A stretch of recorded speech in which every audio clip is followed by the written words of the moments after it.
E isso é para as alunas maravilhosas que estão nos ouvindo. Olá, meninas!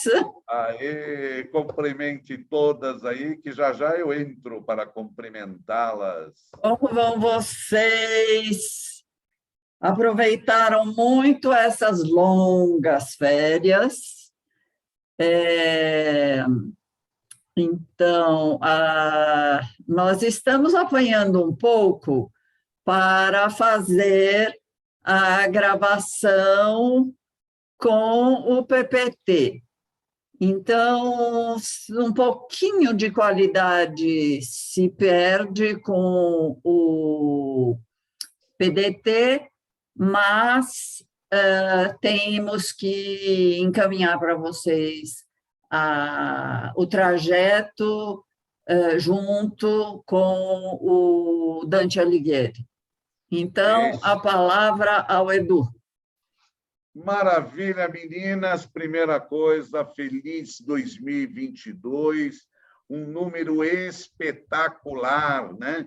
O ano retrasado era número 4, número pouco bom, número ruim, né? E nós realmente constatamos isso com a pandemia. O ano passado, a gente já teve perspectiva, já deu uma melhora, né? Número 5, e agora a gente já está se afastando desses números, indo para o número 6, número muito bom. Será um ano espetacular. E eu tenho certeza que vocês já vêm dessas férias maravilhosas que vocês tiveram, nós também, e tudo para nos encontrarmos na próxima segunda-feira.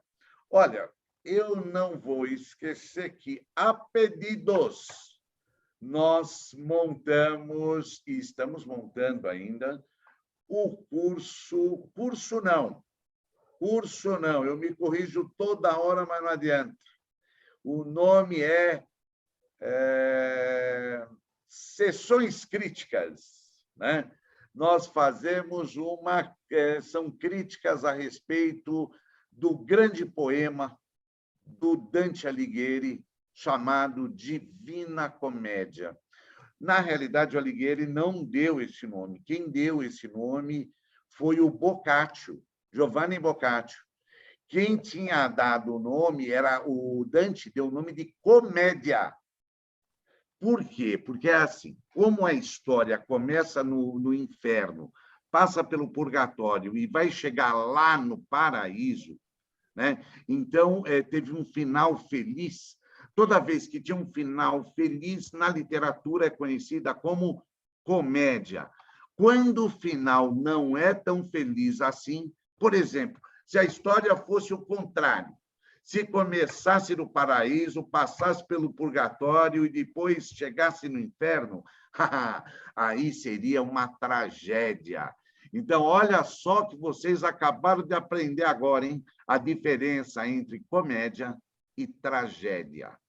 Mas tem uma notícia muito boa, porque eu falei dos pedidos, que é essa estruturação das sessões críticas que nós começamos a fazer já. E para a próxima aula, a gente já inicia com a Divina Comédia. Será um espetáculo e eu tenho certeza que vocês curtirão muito. Hoje é só uma graça, né, que vocês receberão sobre a Divina Comédia. Eu vou mostrar algumas pitadas, algumas informações que vão deixar vocês boquiabertas, preparadas para a próxima segunda-feira, das 18 às 20 horas, tá? Eu e Lutia, né? Juntos, tá? Para realizar essa façanha, essa aventura. Eu tinha falado sessões críticas, né? Parece que eu estava dando uma de espírita, mas não, é que eu errei mesmo. São leituras críticas, meninas, leituras críticas. Agora sim está marcado na cabeça da gente, leituras críticas. Então, vamos lá, eu vou mostrar alguma coisa. Qualquer dúvida, vocês vão tirar só na segunda-feira, porque isso aqui é uma gravação. Então, preparem-se, né? Assistam isso, essa será aquela dose de abertura, né, da Divina Comédia do Dante Alighieri. Vamos lá, passando... Opa, passa, Edu. Aê, rapaz. Para a gente falar em Divina Comédia, a gente não pode esquecer de comentar algumas coisas. Uma é iconografia, a segunda, iconologia, e a terceira, o terceiro palavrão, alegoria, né? O que é iconografia? É uma somatória de imagens a respeito de um determinado assunto, sobre um determinado assunto. Isso é iconografia. Aqui eu deixei bem bonitinho, né? Vem da palavra grega chamada iconografia, que vem de eikos, né? Eikos vem de oikos. E na realidade, tem a ver também com ícone. Esse eikon é ícone. Tá? Tudo isso tem a ver com imagem. Imagem vem de imago. Olha a viagem que nós estamos fazendo. Iconografia. Essa iconografia vem de ícone. Esse ícone é uma imagem. A palavra imagem vem do grego imago, e imago era a máscara mortuária. Vocês lembram? A gente já falou disso em aula, eu e Lutia. Então, olha só a viagem que é a história da iconografia. Então, prestem bastante atenção. É uma somatória de imagens sobre determinado assunto. Tá bom? Então, por exemplo, o assunto hoje é trânsito. Aí eu pego, fotografo o vermelho, né? O semáforo, o carro, as vias, as faixas, as pessoas, né? Tudo isso, toda essa quantidade de imagens, né? E essa diversidade de imagens forma uma iconografia do trânsito, tá bom? Então, vamos lá. É um conjunto de imagens a respeito de determinado assunto, eu comentei, e é um estudo e descrição das imagens, mas tem que tomar muito cuidado. O estudo está mais para a iconologia, que é estudo e interpretação. Quando a gente fala estudo e descrição das imagens, é uma descrição seca, pura. O que é uma descrição seca e pura? É assim, há um caminho que leva a uma casa e tem um sol lá em cima, né? Isso carrega o nome de paisagem. Mas, assim, o que ele está colocando? Ele está descrevendo que há um caminho, então, fala, é um caminho de terra que sai do inferior esquerdo para o superior direito. Há uma casa que tem uma janela, duas portas, um telhado com duas águas. Essa é uma descrição pura, uma descrição seca. Tá? Então, fala descrição das imagens, quadros, bustos e pinturas antigas e modernas. Passando para a iconologia. Grego, iconologia também, que é uma linguagem figurada. Então, imaginem só, o que tem de real na iconografia tem de simbólico na iconologia. Porque você vai interpretar aquilo que você vê. Então, aquela imagem que está na iconografia, você passa a interpretá-la. E toda interpretação tem que ser muito cuidadosa, porque assim, a forma com que eu interpreto é diferente da Lutia e é diferente de vocês. Então, são formas distintas de interpretação. É conotativa a maneira, não denotativa. Tá? Olha aí, mais 2 palavrões para levar para casa. Então, o estudo e interpretação das imagens, monumentos antigos, figuras alegóricas e seus atributos. Agora, Edu, por que você fala de iconologia, você fala de iconografia? Quer ver? Olha o terceiro palavrão. Você fala de alegoria, se nós vamos estudar a Divina Comédia, porque a Divina Comédia é tudo isso. São as 3 em grande quantidade. A Divina Comédia são as 3 em grande quantidade. Quer ver a alegoria? Só para vocês terem uma ideia. Expressão figurada, não real, né? Então, trata-se, por exemplo, uma poesia é uma expressão figurada? Certeza que sim. Uma poesia é uma expressão figurada. aqui diz que é de um pensamento ou de um sentimento através do qual um objeto pode significar outro. Modo de interpretação que, usado por pensadores gregos, tinha o intuito, né, o desejo, né, e uma certa realização de fazer o quê? Descobrir as ideias que estavam alicerçadas, sustentadas ou expressadas de diversos modos, cada um com um modo distinto. Quer ver? Ó, olha o exemplo que eu vou dar. O Antigo Testamento hebraico, por exemplo, apresenta belos exemplares alegóricos. Na realidade, não é só o Antigo, toda a Bíblia é carregada de alegorias. Apresenta belos exemplares alegóricos, como no Salmo 80, que faz o quê? Compara a evolução da história do povo de Israel ao crescimento de uma vinha. Né? Olha só que coisa interessante, o crescimento de uma vinha. Edu, mas você consegue dar um exemplo mais atual? A Apple. O logotipo da Apple é o quê? Uma maçã. Né? O que fala a maçã? Né? Do que trata a maçã? Né? A maçã trata lá de trás. Né? As pessoas lembram que todo mundo se confunde com a ideia que Adão e Eva vai lá e morde a maçã. Não existe nada disso na Bíblia, né? No livro sagrado não diz, mas ficou na história. Né? Então, mordeu a maçã. Aquilo mostra o quê? Primórdios, origem. Origem. Né? Então, a maçã carrega a origem. Essa é a grande ideia. Então, toda vez que o cara vai mostrando a maçã, ele está falando de origem. Esse é o jogo. Tá? Muito legal. Olha aqui. No Brasil, tem um outro nome, mas em Portugal, em outros países da Europa, se chama a alegoria da caverna. No Brasil, é o mito da caverna. Toda vez que a gente fala, livros de filosofia, todos eles, né, que editam Platão, vão falar do mito da caverna. Mas, assim, aqui eu coloquei como se faz lá em Portugal, na Espanha, que é a alegoria da caverna.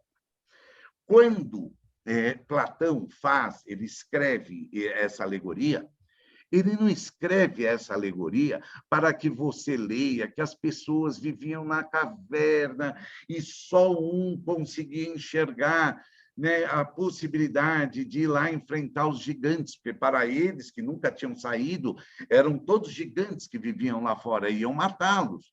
Né? Então, ele não escreve aquilo para que você leia dessa maneira. Ele escreve aquilo para falar da vida, né, de cada um de nós, para falar, por exemplo, dar um exemplo bom disso, da zona de conforto. Hoje em dia se fala zona de conforto, quando você não quer sair da mesmice, daquele lugar que você vive, porque está tudo bem, está tudo bacana, não mexe nisso, está ótimo, deixa eu aqui. Né? E isso é a zona de conforto. A alegoria da caverna fala da zona de conforto. Eu não saio, eu reclamo a vida toda, mas daqui eu continuo. Né? Então, gente, olha que bacana essa alegoria. Esse é um exemplo bacana para a gente falar, né, de alegoria. Agora, deixa eu explicar uma coisa para vocês, dos três. Tanto na alegoria, como na iconologia e na iconografia, esses três é uma somatória de coisas assim extremamente importantes para tratar da Divina Comédia. Exemplo, vocês nunca verão num trabalho de poesia, ou de prosa, ou de arte, algo tão absurdo quanto a iconografia da Divina Comédia. E como se não bastasse a iconografia de Dante Alighieri. O que tem de imagem do Dante, vocês não têm ideia. É uma quantidade absurda de artistas que foram lá e pintaram, e desenharam, e esculpiram Dante Alighieri. E quando você pensa que a quantidade de desenhos, de pinturas e esculturas de Dante já tinha uma quantidade absurda, no século XX, nesse começo do XXI, a quantidade de obras digitais com o rosto do Dante, o corpo do Dante, é algo fora do comum. Né? Então, quer ver? Eu vou dar só um exemplo para vocês. Aqui tem, ó, quer ver? Espera aí, deixa eu mostrar isso. Mas tinha um negócio. Mas vamos começar aqui, da iconografia. Olha só, isso aqui é uma obra de um grande artista italiano, florentino também, da Escola de Florença, chamado Domenico de Michelino. Né? Essa obra é de 1460. Esse artista tem uma importância gigante para a Florença. Ele também foi aluno do Sfera, do Lippi, do Masaccio. Esse cara era um baita gênio, baita gênio. Olha só que interessante. Aqui, corpo inteiro, Dante Alighieri. Com a Divina Comédia aberta aqui, para que nós possamos ler. Tudo bem aqui, ó? Bacana. Olha do lado direito nosso, não do lado dele, do lado direito nosso aqui, quando a gente vê, está o Duomo, lá de Florença. Olha só o Duomo aqui, que vocês enxergam a cúpula. Tá? Do lado esquerdo, para quem está olhando o Dante, aqui tem Adão e Eva lá em cima, né? Adão e Eva. E embaixo nós temos um monte do purgatório, aqui. E do lado esquerdo, né, o povo, olha só, né, nus, passando, ó, uns com bandeira. Tá? Então, tudo isso retratando a comédia, tá bom?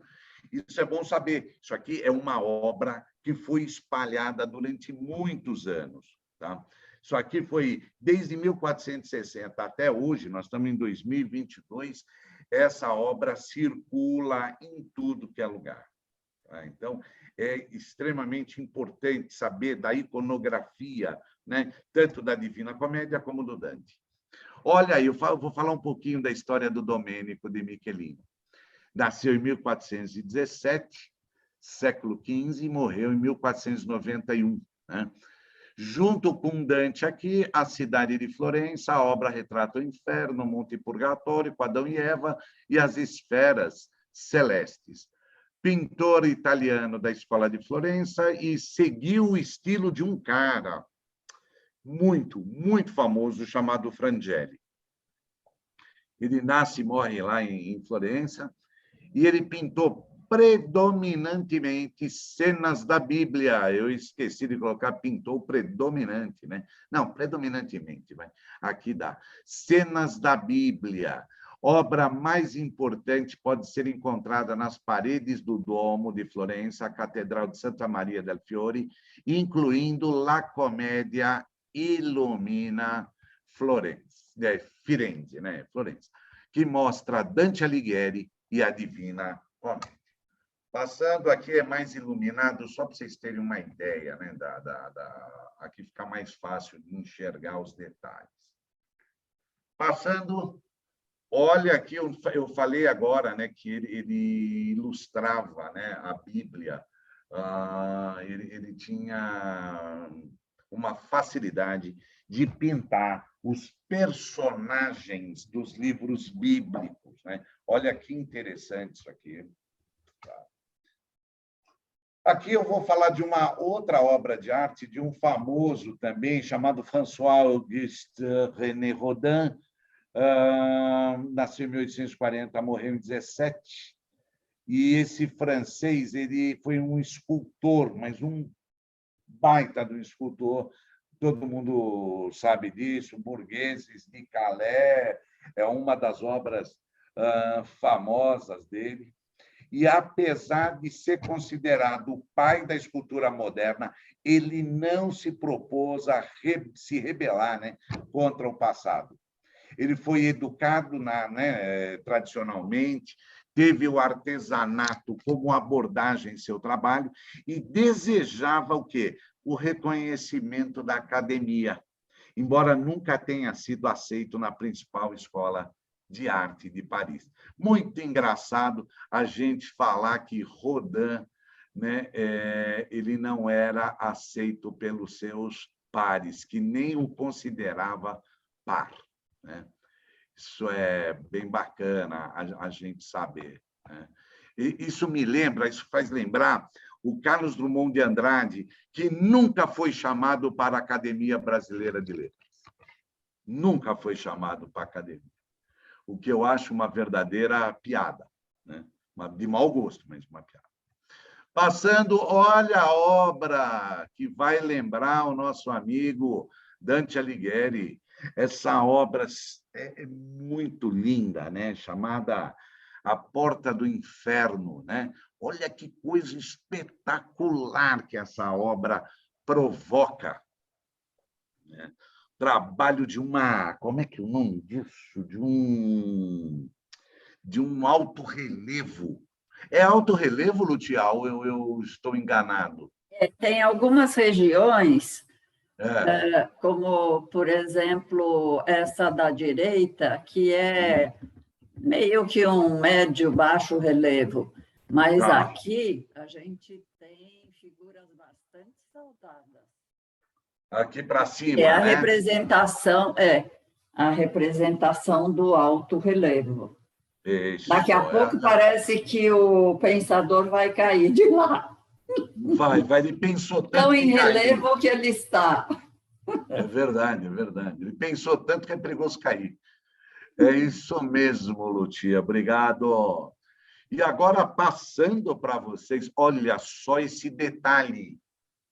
Olha só que detalhe maravilhoso. O camarada realmente era bom, né?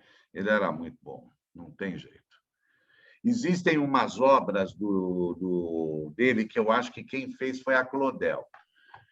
Posso estar muito errado no que eu falo, mas algumas eu acho que foi a Camille Claudel que fez. Mas não é o caso dessa, não. Essa aqui é bem a cara dele, né? Bem o jeito do Rodin. Olha só essa obra, né? Que coisa imponente, né? Uma obra que ostenta, uma coisa muito forte, muito linda. E essa obra é inspirada em quem? Dante. Vamos lá, olha o outro que eu sou fã, número 1, William Blake. E se eu sou fã número 1, a Lucia é fã número 2, e se ela é fã número 1, eu sou o segundo. Porque esse Blake era realmente interessante. Esse Blake era poeta, tipógrafo, pintor, né? Nasceu lá na Inglaterra, morreu lá também, e ele tinha a pintura dele definida, ele dizia que era uma pintura fantástica. Olha, eu concordo totalmente com ele. Ele viveu no período significativo da história, que foi marcada pelo quê? Pelo iluminismo e pela revolução industrial na Inglaterra. A gente não pode esquecer também que tem um terceiro, que era a Revolução Francesa, né? Então, 3 coisas que mudam, né, a configuração do mundo, né, o nosso William Blake viveu. Tá? Quer dizer, ele viveu nas 3 coisas que mudam por completo essa configuração. A literatura estava no auge do que a gente podia chamar de clássico augustiano, uma espécie de paraíso para os conformados às convenções sociais. Tá? Pessoas conservadoras, por exemplo. Mas não para Blake. Blake não era nada conservador. E, nesse sentido, quando o cara não é conservador, ele é um tanto romântico, né? Porque o sonho passa a guiá-lo, né? Então, ele enxergava o que muitos se negavam a ver, que era a pobreza, a injustiça social, a negatividade do poder da Igreja Anglicana e, juntamente com a Igreja, o Estado. Então, aqui, olha que obra maravilhosa e fantástica. Lembra que ele mesmo tinha definido o trabalho dele como um trabalho fantástico? Olha aqui. né? Nós temos uma ave aqui, não sei, nem parecia um gavião, parece mais um, sei lá, uma galinha, só que com asas para cima, né? Olha essas asas, parece um anjo também, e é de 4 patas, né? Quer dizer, não é bípede, é um quadrúpede aqui, né? Alado. Né? Olha que bacana, um quadrúpede alado, com essas musas, né, que estão aqui, fazendo parte, né, de todo esse desenho, esse redemoinho aqui. Né? Então, tem todo um jogo que o William Blake fazia, e a gente não pode esquecer, toda vez que a gente fala em fantástico, a gente tem que lembrar em fantasia. E a palavra fantasia vem de fantasma. Né? Essa etimologia é uma só. Né? E o fantasma, na realidade, é algo que não existe. Então, a fantasia está mostrando algo que não existe, que está para além do real. Né? Eu não vou ficar falando na palavra surreal, porque aí vai gerar muito mais dúvida do que vocês imaginam. Passando, por falar em surreal, caí no surrealista. Salvador Dalí e Domenech, primeiro Marquês de Dalí de Pubol, né? Nasceu em Figueires, 1904-1989. Minha gente, ele foi um importante pintor espanhol, conhecido pelo seu trabalho surrealista. Ele colaborou com a Walt Disney no curta de animação Destino e que foi lançado postumamente em 2003, ao lado do Hitchcock, no filme Spellbound. Foi autor também de poemas dentro da mesma linha surrealista, quer dizer, além de pintar, ele fez trocentas coisas e ainda participou, ainda fez poemas. Seu trabalho mais conhecido, chamado A Persistência da Memória, foi realizado, concluído em 1931. Salvador Dalí teve também trabalhos artísticos no cinema, escultura, fotografia, uma fera. Foi influenciado por mestres clássicos, mestres do classicismo, e o trabalho dele chama a atenção pela incrível combinação de imagens bizarras, oníricas, com excelente qualidade plástica. Tá? Esse é um dos trabalhos, é um desenho chamado Aracne, né, onde você vê lá na frente o Dali não, desculpa, o Dante, ao lado da menina, a Beatriz. A Beatriz está aqui. Então, está Dante e Beatriz. Lembra da Divina Comédia? No Paraíso, quem apresenta o paraíso para ele, quem é? A grande amiga de infância, a Beatriz. Né? Então, aí é uma coisa realmente espetacular. Eu trouxe esse trabalho para que a gente não possa, para que a gente não se esqueça, né, do que se trata. Olha aí a história da alegoria. Né? Alessandro de Mariano, de Vanni Filippetti ou Sandro Botticelli. Esse cara realmente é espetacular. Eu vou até fazer uma propaganda aqui, não sei se a Lucia vai gostar disso, tomara que você goste, Lucia, que é uma propaganda Estou curiosa.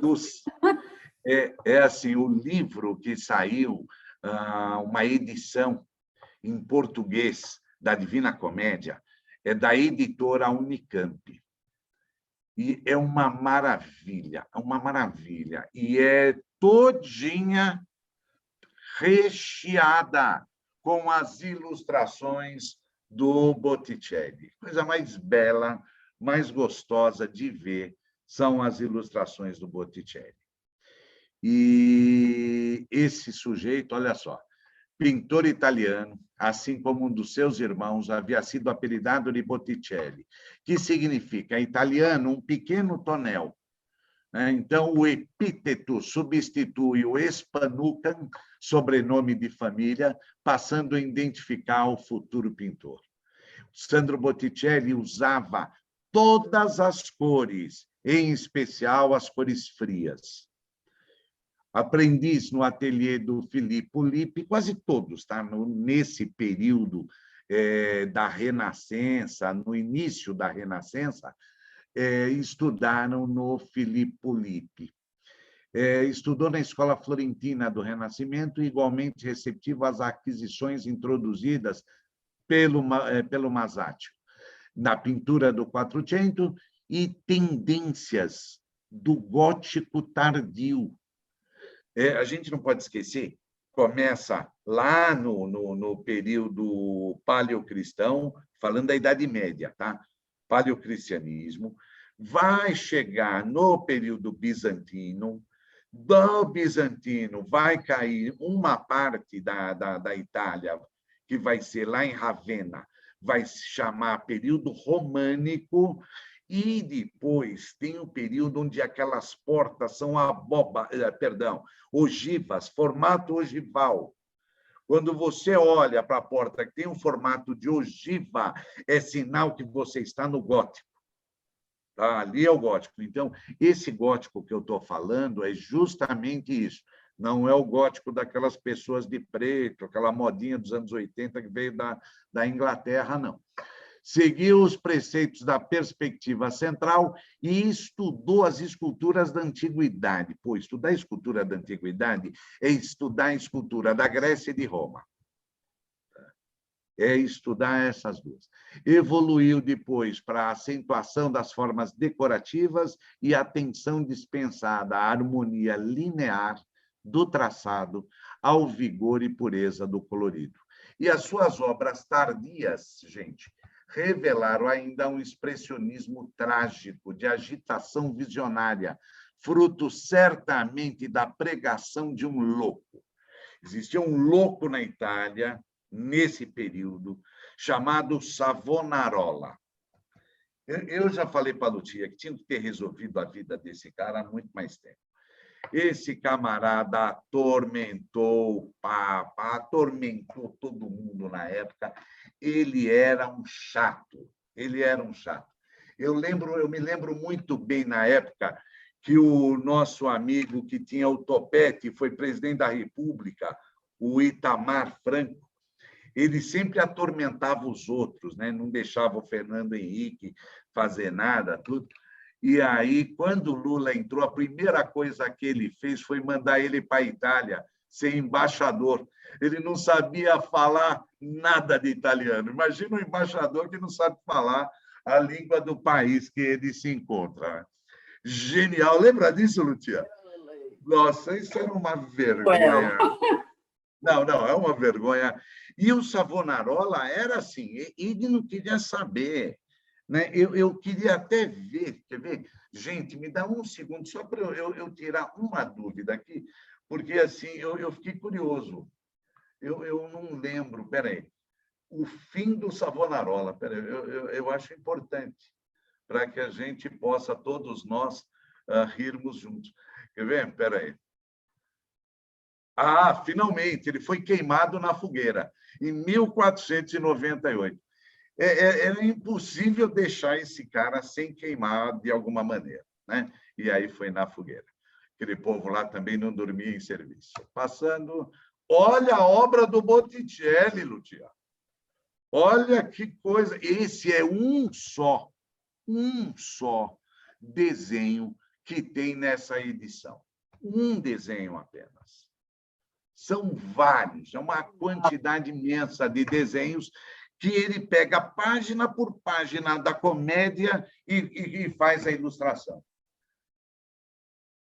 É um espetáculo, esse é o nosso grande Sandro Botticelli. Tá? Aqui é uma ilustração. Essa é uma ilustração do inferno. Né? Mas ele continua no purgatório, ele vai para o paraíso, ele faz realmente um trabalho delicioso. Aqui é um outro ilustrador famoso da Divina Comédia, chamado Gustave Doré. Paul Gustave Doré nasceu em 1832, morre em 1883, portanto, aos 51 anos, uma boa ideia. Aqui, olha só o desenho que esse cara faz da cidade de Londres. Ele, durante um período, ele começa a fazer um estudo da miséria do povo londrino. Então, ele pega bairros pobres em Londres, que era a maioria, e começa a desenhar. Né? Então, muita gente acha que ele era apenas um sonhador, ligado àquelas coisas mágicas, às coisas da fantasia. Não, não. Ele era um cara extremamente sério, apegado às coisas reais também. Tá? Então, olha só. Seu estilo se caracteriza pela inclinação para a fantasia, mas também ele produziu trabalhos mais sóbrios, como os notáveis estudos sobre as áreas pobres de Londres, que foram realizadas entre 1869 e 1871. Esse aqui é o cara extremamente bem-sucedido para um artista, né, um ilustrador. Ele era um cara muito rico em Londres. Ele realmente, em Londres, não, desculpa, em Paris, e ele realmente se deu muito bem. Então, ilustrador francês de livros de meados do século XIX. Aqui é uma obra, olha só que bacana, um anjo, né? Temos aqui um anjo todo iluminado, né, pelos céus, né, todo iluminado. Aqui ao lado nós temos os dois grandes poetas que, né, na nossa história, na história da civilização ocidental, que é Dante Alighieri, ao lado dele, Públio Maro Virgílio, né, romano, Virgílio que leva o nosso amigo Dante pelo inferno para conhecer esse lugar tão quente. Né? Então, é muito bom ver essa imagem. E são várias também, da mesma forma que o Botticelli ficou obsessivo com a leitura da comédia, o Doré também teve a mesma sensação, né? E foi quem te fotografar não, desenhar, pintar e fazer gravura dos trabalhos do nosso amigo Dante Alighieri. Passando interessante, Edu. Oi. Se você voltar um instantinho, é muito interessante como ele trabalha os contrastes. A luz, que dá uma vibração nesse trabalho, e, ao mesmo tempo, a escuridão. Então, aqui, por exemplo, embaixo, tem um orifício que, assim, para onde será que te leva? E, por outro lado, você tem uma luz que banha alguns corpos, mas que aqui não parece que eles estão encaminhados para o purgatório depois do paraíso. Apesar de ter o anjo que chega para quê? Para mostrar o caminho que o Dante Alighieri e o Virgílio vão prosseguir, vão caminhar por ele. Isso mesmo, Lúcia, maravilha de comentário. Passando agora, olha isso aqui, Lúcia, que show! Isso aqui era como se fosse uma iluminura. Só que como a gente fala que iluminura é mais dos livros sagrados, justamente para iluminar, né, as mentes humanas, né? Aqui não funciona para isso, mas é para iluminar o leitor da Divina Comédia. Né? Isso é muito bom. Olha que trabalho lindo, Lucia. Eu tenho essa edição, é uma edição italiana do século XIX, e que vem acompanhado com isso. Na realidade, essa ilustração é uma ilustração muito mais antiga, está na cara que é da Idade Média, mas o livro que eu encontrei era um livro do século XIX, com essa imagem. Olha aqui, eu peguei a segunda também. Né? Muito interessante. Bacana, não? Eu vibrei com os desenhos, são vários desenhos. Dá para a gente passar um ano falando de cada obra, de cada desenho. Já estou curiosa para ver esse livro. Começa segunda-feira para nós, hein? Segunda-feira estaremos nessa curiosidade que não acaba. É uma viagem maravilhosa. Eu nunca imaginei na minha vida que uma pessoa que tivesse um nariz desse pudesse causar tanta curiosidade na gente, hein? É genial esse aqui. Essa é uma imagem do Dante Alighieri. E aqui, ó, só para lembrar vocês, hein? Divina Comédia, de Dante Alighieri, leituras críticas com Edu Oliva e Lucia Lima, e mais embaixo, que não saiu aqui, está escrito todas as segundas. Então, é para vocês não esquecerem. Ah, não! Você colocou aqui do lado. Eu coloquei do lado todas as segundas. Olha aí, marcante. Já marcou. É mais fácil lembrar de todas as segundas. Muito bem, Lucia. Vamos lá agora.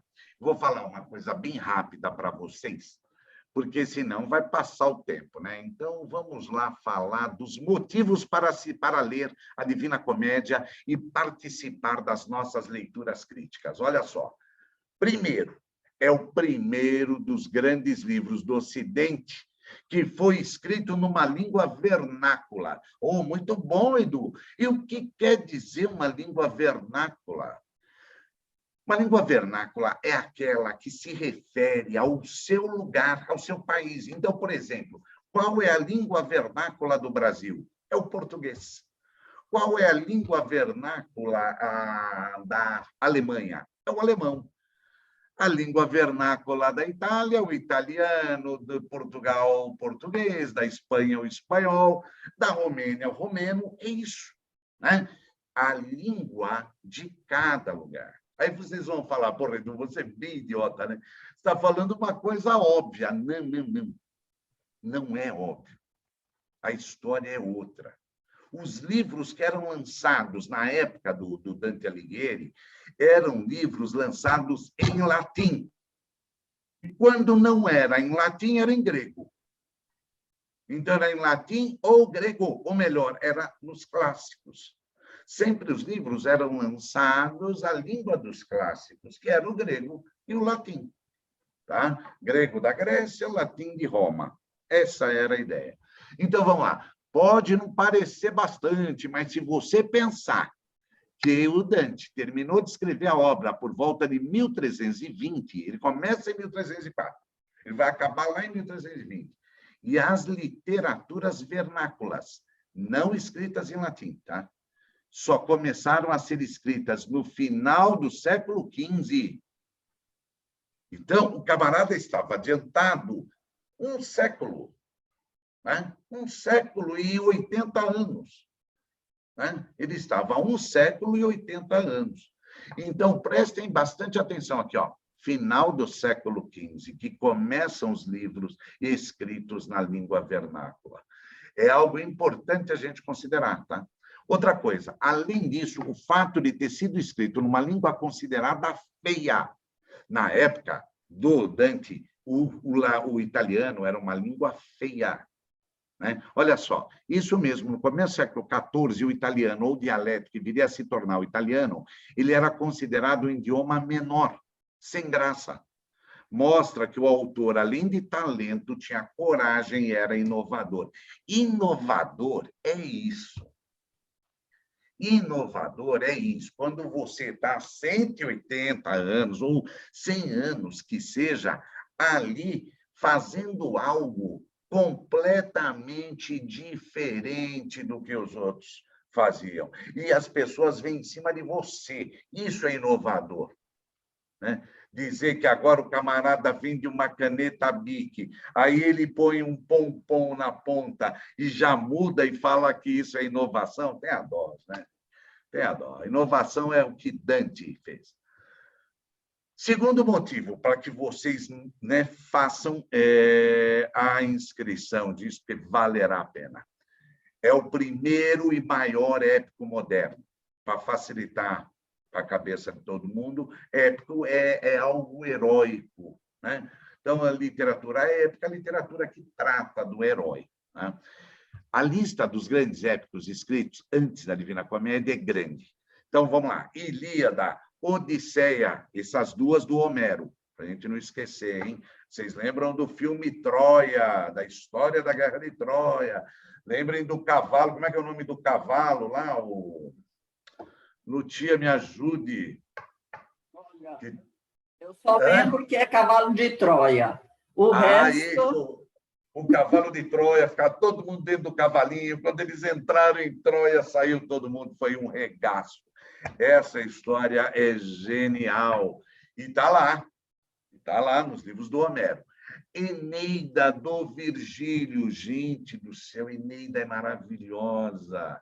E o Virgílio, nossa, tremendo poeta, né? Olha, eu vou mostrar daqui a pouco o livro que vocês têm que comprar ontem. É a Eneida brasileira, tradução do Manuel Odorico Mendes, lá do Maranhão. Uma tradução genial, porque é bilíngue, então tem condição de você avaliar essa tradução. Olha, é show. Vamos lá. Todos seguiam o mesmo modelo, tanto o Homero quanto o Virgílio, eles seguiam um cânone literário, tá? Então, seguiam o mesmo modelo estabelecido por Homero, quer na forma, quer nas partes, quer no que fosse. Quer dizer, toda a estrutura era sempre aquela mesma coisa. Dante, porém, preferiu criar uma estrutura própria dele, o que incomodou muita gente que estava acostumado com cânone. As pessoas acostumadas com cânone, quando viu uma coisa nova, nossa, né, se indignaram. No entanto, parte do charme da obra vem dessa mistura de novidade e de antiguidade, né? Ao mesmo tempo que estamos lidando com o épico, o ar de novidade é inevitável, principalmente para aqueles que tiveram a coragem de atravessar os outros dois épicos supracitados, tanto Eneida, quanto Ilíada, quanto Odisseia, que, por melhor que sejam, acabam, por vezes, caindo, olha que palavra linda, eu adoro essa palavra, na monotonia da forma. Gente, a palavra monotonia, muita gente pega e trata ela como se fosse inteira. Coisa monótona, a monotonia. Ninguém para pensar o significado real dessa palavra, né? Essa palavra tem a ver com falta de ritmo. É monotom. É um tom apenas. Quer ver um exemplo legal disso? Quer ver? Para a gente saber o que é uma monotonia, é assim. A lista de grandes épicos escritos antes da Divina Comédia é Grande Ilíada e Odisseia de Homero, Eneida de Virgílio, etc. Todos seguiam o mesmo modelo estabelecido por Homero, quer na forma, quer nas partes, quer no que fosse. Isso é monotonia. É monotom, um tom apenas. Ele não modula, não fala a lista dos grandes épicos escritos, né, antes da Divina Comédia, é grande. Existem aqui vários tons, né? Vários tons. Lutia sabe muito mais de tom do que eu, mas assim, não é interessante, Lutia, a palavra monotonia, que ela mantém aquela voz de computador, né? É aquela coisa... É impossível ouvir 3 horas aquilo, né? Eu já consegui 4 minutos. Acho que por segundos eu já não suporto. Não, mas é insuportável. Então, mas é interessante entender isso, do monotom, né? Dessa coisa de um tom apenas, nada dessa, né? da mistura. Então, a literatura desses caras antigos era muito, né? de monotom, era muito certinho, que era justamente para alguém poder ler. Se ficasse com muita intercalação, muita viagem, talvez as pessoas não tivessem esse... Porque a gente fala isso hoje, porque a gente assiste coisas, né? Ouve, vê uma série de imagens. Tal. Então, o nosso intelecto está acostumado com a somatória de coisas, tanto em qualidade como em quantidade. Eles não. Eles talvez não tivessem isso. Vamos lá. Ilíada de Homero, isso aqui é uma edição da editora Nova Fronteira. Fantástico, pode ir pegar, porque é uma edição muito bem traduzida, com notas interessantes, e vem num box, tá? Nova Fronteira. A segunda, Eneida de Virgílio, normal, editora 34, e a terceira é aquela que eu falei, da Unicamp, da Ateliê Editorial, e a Unicamp publicou, que é a Eneida Brasileira, do Virgílio, só que tradução do Manuel Dorico Mendes. Isso aqui é uma obra de babá, né? Eu tenho certeza que vocês não vão querer ver ninguém da família, as pessoas que vocês amam, enquanto estiverem lendo Eneida Brasileira. É delicioso, é fantástico. Passando, terceiro motivo para vocês fazerem as leituras críticas com Edu e Lucia sobre a Divina Comédia de Dante Alighieri. Simetria do número 3, chamada de terza rima. Se há algo importante no poema, é o número 3. Há uma obsessão nisso. Tudo gira em torno dele. São 3 partes, inferno, purgatório e paraíso, divididos em tercetos. São 14.233 versos, divididos em 4.774 tercetos e assim por diante. É uma viagem com o número 3. A gente não pode esquecer o número 3. Pai, Filho, Espírito Santo. Na época, a igreja era extremamente importante. E essas 3 coisas, que é o Pai, o Filho e o Espírito Santo, era fundamental conhecer, né? Então, olha só, pai, mãe, filhos, né? São 3 aqui no jogo. Outra coisa que eu posso dizer para vocês, pensar hoje em dia, no Brasil, o ABC, o 1, 2, 3, quer dizer, até o Steve Jobs, ele, quando dava palestra, ele, toda vez que ele fazia o PowerPoint dele, isso é engraçado, você olha sempre 3 itens, nunca 2, nem 4, 3, sempre 3 itens, tudo era 3, né? Então, olha só a ideia do Dante Alighieri, prenunciando, né, o quanto de importante carregava o número 3 já em 1300 e alguma coisa. Essa obsessão com o número 13 é acrescida de vários estudos feitos que mostram, às vezes com razão e outras nem tanto, que a obra se constrói em núcleos de 3 partes dentro de cada grande núcleo, sendo que cada subnúcleo também se divide em 3 e assim por diante, tá? Então, há uma continuidade do número 3. Opa! Quarto motivo para ler a Divina Comédia. Descida ao inferno.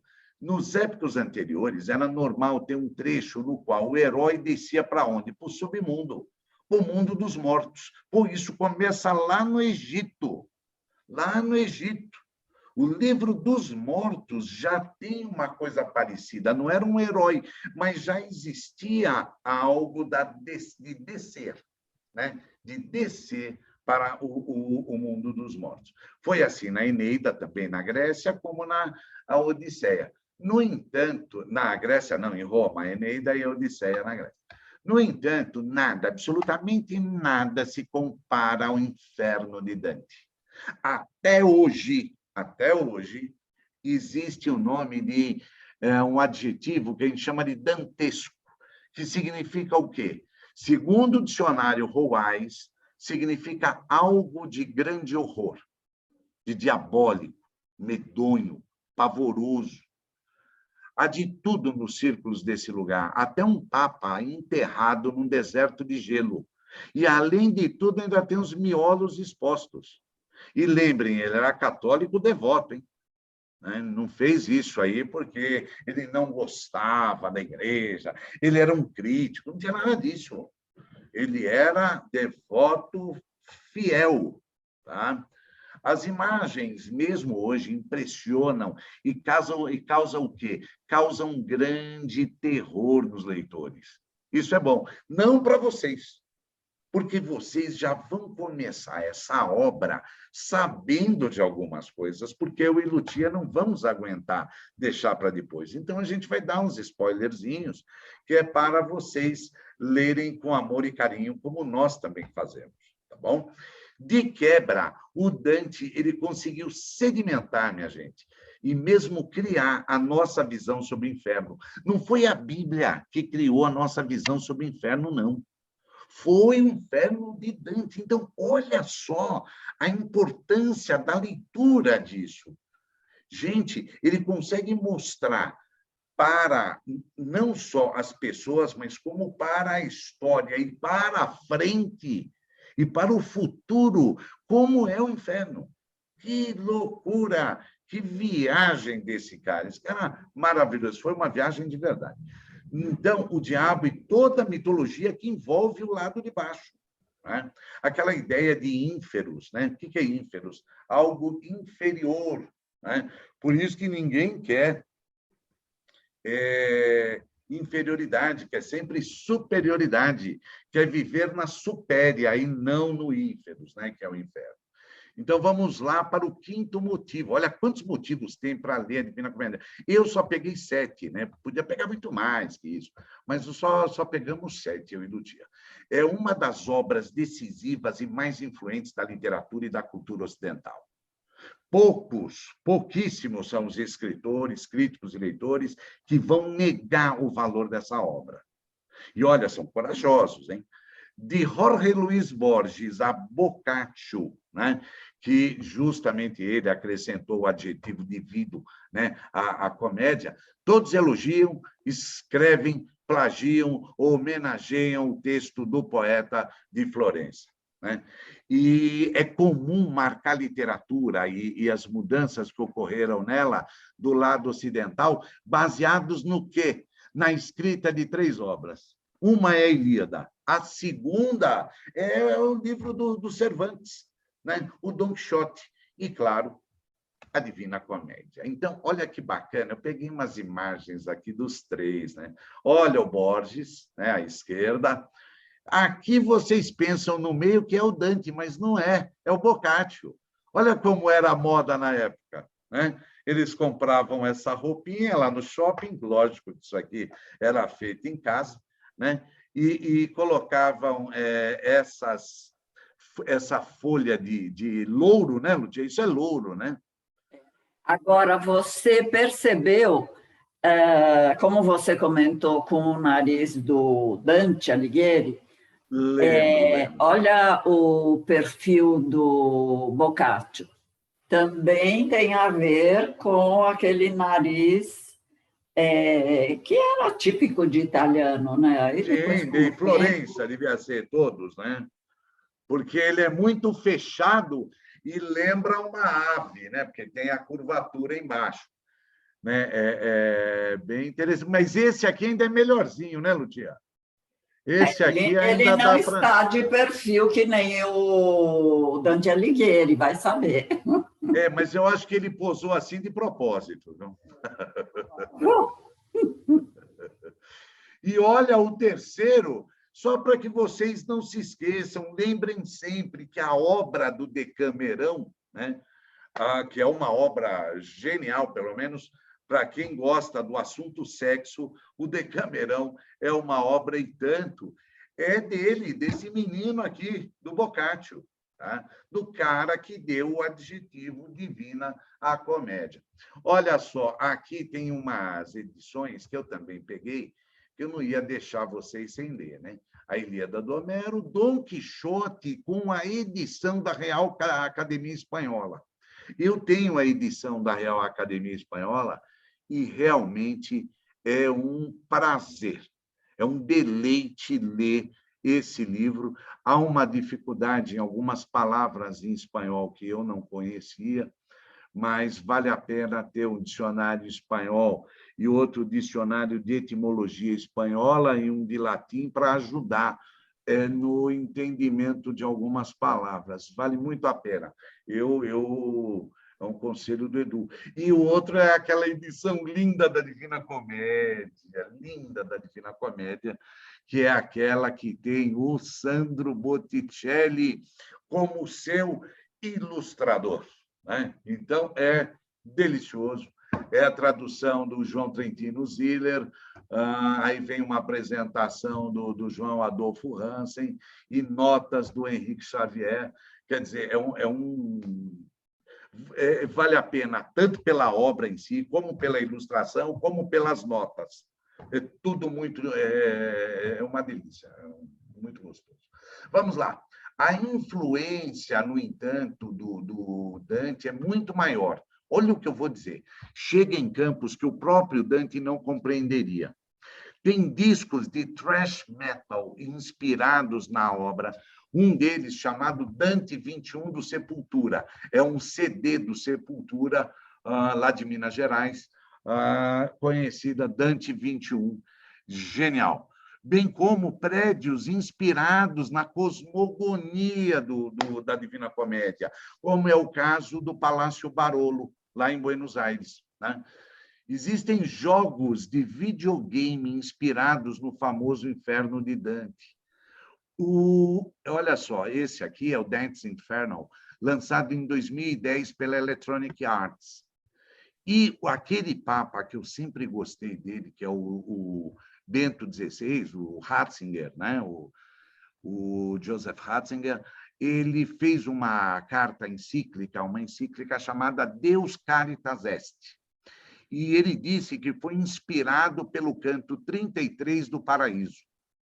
Quer dizer, nós estamos falando do Papa. O Papa também foi inspirado. E não é um Papa mané. Esse cara é um Papa, um super teólogo e um baita filósofo, né? E o camarada estava ali no Dante Alighieri, no canto 33, para poder começar a escrita da carta encíclica. É genial. Nem mesmo os desenhos japoneses, olha lá, no Japão, escaparam da influência. Na saga O Inferno de Hades, lá dos Cavaleiros do Zodíaco, todo o inferno, assim como vários personagens, foram inspirados nesse poema. Dentro da literatura, é um sinfim de influências que fica difícil, né? Eu coloquei aqui, citar todos. Olha aqui o Palácio Barolo, lá em Buenos Aires. Olha o Palácio Barolo, minha gente. É aqui. E aqui você entra e vai conhecendo, e vai tendo a lembrança, né? Por isso que vale a pena primeiro fazer as leituras críticas, depois fazer aquela viagem a Buenos Aires, tirando a Sílvia, né? Que já conhece bem. Aqui, olha só a capa do CD do Sepultura, o Dante 21. Olha que bacana, olha como é que eles realizaram, né, a imagem do Dante. Olha isso. Aqui é o Dante's Inferno, que é o jogo de videogame. Aqui é um anime, né, um mangá japonês, né, sobre o Dante também, o Inferno. E aqui, olha só, né, o jogo, né, o videogame, né, chamado Infernos, né, Dante's Inferno. E aqui o Dan Brown, né, aquele cara que escreveu o Código da Vinci, quando ele escreveu Inferno, ele não esqueceu de encaixar, né, o perfil do nosso amigo Alighieri. Tá? Então, olha a quantidade de motivos para, né, participar das leituras críticas da Divina Comédia do Dante Alighieri com Edu e Lutinha. Esse aqui é um motivo interessante. O Harold Bloom, o crítico mais chato do mundo, gosta dela. Ele provavelmente será, durante muitos séculos, o crítico mais chato da face da Terra. O amor dele por Shakespeare é tanto que ele já propôs, e a gente tem que rir, que lêssemos Freud fazendo uso das peças do bardo inglês, né? Mesmo assim, ele consegue achar um lugar no coração da gente e nos seus livros críticos para o poema de Dante. Esse livro aqui eu aconselho, o Cânone Ocidental, eu achei uma delícia, tem gente que não gosta. Por exemplo, o crítico americano deixa escapar, no momento de clara fraqueza, que o poema de Dante possui uma qualidade inominável, talvez tão grande quanto os melhores versos de Hamlet ou Rei Lear. Não bastasse isso, Bloom ainda elenca várias razões para colocá-la como a segunda maior obra da literatura ocidental, depois das de Hamlet, óbvio. De fato, uma obra capaz de agradar o crítico mais chato do mundo merece a sua atenção. Aqui eu peguei algumas expressões do Harold Bloom para que a gente tenha uma ideia de quem seja, né? Olha a primeira imagem, ele está sorrindo, tudo bem, bacana. Agora, olha essas duas aqui. A do meio era a mais normal dele, quando o jornalista perguntava a respeito de um livro, né? Ele fazia essa expressão e realmente é muito interessante, Harold Bloom. Eu gosto muito. E aqui eu coloquei um sétimo motivo, mas assim, são tantos os motivos, 7 para não encher o saco, tá? Então eu coloquei que ele é muito divertido. A parte de todas as razões, há uma que é a principal. Ler a Divina Comédia é absolutamente divertido. Uma obra fascinante em vários sentidos. Tem ritmo, ela é sonora, ela é poética, tem sempre algo acontecendo. Tem uma musa, que é a Beatriz, além das discussões filosóficas, das cenas assustadoras, das piadas, às vezes veladas, às vezes não. Poderia-se fazer uma lista apenas com as qualidades do texto. Agora eu fiz isso aqui, mas é melhor esperar que o amor que move o sol e as outras estrelas, está na Divina Comédia, isso, seja capaz de comover o leitor por si só. Olha isso! Que fechamento de motivos é esse? E, gente, olha que imagens, né? Tudo imagens lindas sobre a Divina Comédia e sobre o escritor, o Dante, né? Olha aqui, Lucia, peguei duas interessantes, hein? Essa da esquerda aqui, do Dante, e essa aqui parece o Juca Chaves, né? Olhando. É uma concorrência. Concorrência. E essa imagem aqui também é bem forte, eu acho, do Dante, esse fechar o olho, né? Né? Prendeu como é que é o nome disso? Pálpebras. Né? Ele dá uma segurada, bem interessante também. Demorou, mas chegou. Divina Comédia do Dante Alighieri, leituras críticas com Edu e Lucia, todas as segundas, das 18 às 20 horas. Aqui, eu vou falar um pouquinho, é rápido, não passa de 40 minutos. São as aulas introdutórias, né? Então, primeiro, introdução à literatura medieval latina. Existem vários, mas vários escritores do período medieval que vale a pena ler hoje, em 2022. Vale muito a pena, né? É um período riquíssimo, esse período do século XIII, XIV. É um momento genial. Aí, você sabe por que a gente faz isso, eu e a Lucia? Que é para abrir, né? Abrir as portas, né? Do deleite da Divina Comédia. Tem que ter uma ideia de alguma coisa para a gente penetrar nisso, nesse mundo genial que é o mundo do Dante. E introdução ao cristianismo. Mas aqui não é ficar falando um monte sobre igreja, sobre a igreja cristã, nada disso. A gente vai só mostrar uma diferença entre a filosofia patrística, que vai surgir lá em 300 depois de Cristo, e a filosofia escolástica, que é 1000 anos depois, né? Lá para 1300. Tá bom? É muito simples. Uma é a época de Santo Agostinho, outra a época do Santo Tomás de Aquino, que o Dante usa bastante a Suma Teológica. Aí vem Virgílio com as suas obras, as geórgicas, as bucólicas e a Eneida. Mas, assim, não são várias aulas. Nós vamos dar uma ideia do que é a estrutura que Virgílio fez para montar essas 3 obras, tá bom? Então, não é algo cansativo, pelo contrário, será algo bem dinâmico, essas aulas introdutórias. Aí vem o contexto histórico e geográfico. De onde? Lá de Florença. Contar um pouco da história de Florença, os guelfos, os gibelinos, né? As brigas entre as famílias, né? Durante o tempo. E falar também, até porque Dante era um político. Político. Né? Então, tem uma história dentro dessa política de Florença. E a geografia de Florença, que era distinta de outros lugares da Itália. Então, é bem interessante falar sobre Florença.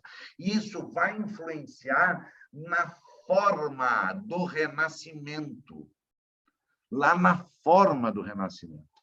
Tá? A cronologia de Dante nós vamos mostrar, então, desde quando ele nasce até quando ele morre, para que vocês tenham uma ideia da história desse sujeito, uma história riquíssima de elementos, vale muito a pena. Vamos falar dos personagens da Divina Comédia, que não são poucos, né? E depois a gente faz uma introdução rápida, só para ter uma ideia do que é o inferno, o purgatório e o paraíso. Né? E aí, olha só que bacana, a leitura da Divina Comédia, discussões, né, a respeito de cada canto, o inferno, o purgatório e o paraíso. Será de que maneira? Exposição oral, com vídeos, slides, leitura de livros, portanto, os materiais que sejam necessários para o melhor entendimento de Dante e a sua portentosa obra. Tá?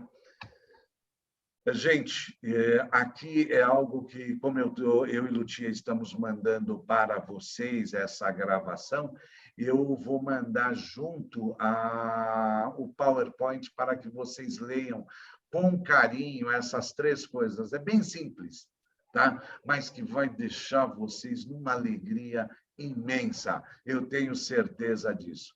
Aqui continua a iconografia, tanto de Dante como da Divina Comédia, né? E eu fecho e acabo por aqui. Morrendo de saudade das meninas. Lucia, fale um pouco. O Edu está até sem voz aqui. Eu sabia Como que você ia rir. Eu vou substituir as meninas e você vai ganhar palmas. Muito bom. Oh, que bacana. Da tua apresentação. Você, por mim, está aprovado como apresentador. Oh, que maravilha, Lucia. Quero receber como é que é o nome? O pós-doc. É o pós-doc. Agora está na moda, pós-doc. Receber o pós-doutoramento. Né? Ai, Lucia, muito show. Mas não será... Vocês vão receber a gravação, como o Edu comentou aqui, da Divina Comédia, e vão receber o vídeo da gravação de quem mesmo, que eu me debrucei muito sobre ela, a Schiaparelli. Eu ia falar antes de você. Só antecipando, que eu vou comentar que ela inaugura, talvez outros já tenham feito isso, mas, em princípio, ela é uma das que inauguram criar o vestido, o modelo, com tecido sobre o corpo da pessoa. Então, não é aquele molde que se coloca sobre uma mesa com aquele papel todo com cortes e pences e etc.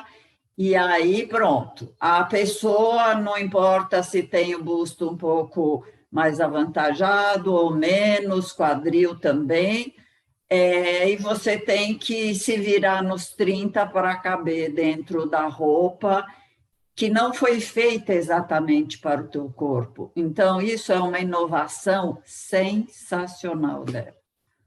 Que legal, pode ser isso, que outros tenham feito, mas... Eu não sabia aqui disso, a gente Lucia. tem uma foto, olha o tecido aqui sendo colocado no corpo com a ajuda de talvez uma funcionária, não sei. Aquela técnica, Lucia, que os estilistas usam, não sei ainda, que era pegar o tecido, colocar em cima da mulher e dar uma volta no tecido. E ali saía o vestido.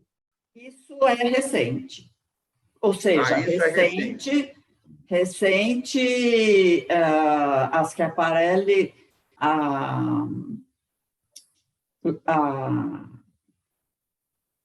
não é loja, a casa Schiaparelli, ela entrou em falência e teve que fechar em torno de 1950 e tanto. E então, depois disso, ela não teve mais essa casa aberta. Só uma grande novidade, recentemente, nós temos um diretor de arte que está fazendo um trabalho que é muito inovador. Então, reabriu a Casa Schiaparelli. Que maravilha! Olha aí, grande notícia. Não, olha, as alunas não imaginam o que nós temos para vocês nesse ano de 2022. Muita coisa nova e muita coisa gostosa. Nós vamos aproveitar bastante esse ano. Meninas lindas, beijão, perdão por tomar todo esse tempo de vocês, mas eu tenho certeza que vocês apenas Divina Comédia, Dante, Edu, Lucia. Divina Comédia, Lucia, Dante, Edu. Né? Vai ser isso. A vida de vocês agora nesse ano será Divina Comédia de Dante Alighieri com Edu e Lucia.